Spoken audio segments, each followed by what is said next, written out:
మీరు డ్యాన్స్ అంటే డ్యాన్స్ చేయాలి, సింగింగ్ అంటే సింగింగ్, డైలాగ్ అయితే డైలాగ్, ఏదైనా జోక్ చెప్పాలంట. చాలా ఈజీగా వచ్చింది, చాలా జోక్. ఓకే, రెడీగా ఉండండి అందరు నవ్వడానికి. దయచేసి అందరు నవ్వండి.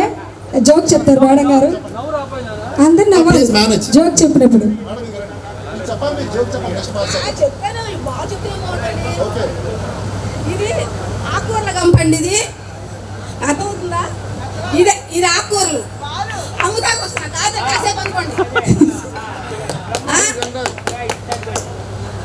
తోటకూర తోటకూర తోటకూర.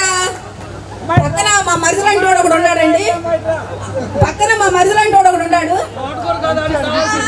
ఏ తోటకు రమ్మంటావు అంటున్నాడు. సూపర్, గట్టిగా నవ్వాలి, నవ్వండి. వచ్చింది అసలు. Thank you so much. ఒకసారి అందరూ కళాకారికి క్లాప్స్ కొట్టాలి ప్లీజ్. చాలా ఫన్నీగా చేశారు, చాలా స్పోర్టివ్గా చేశారు. ఏమంటే నిజంగా మీరు 16 కాదండి, 16 అండి గ్యారంటీ. Thank you. నిజమే. ఇప్పుడు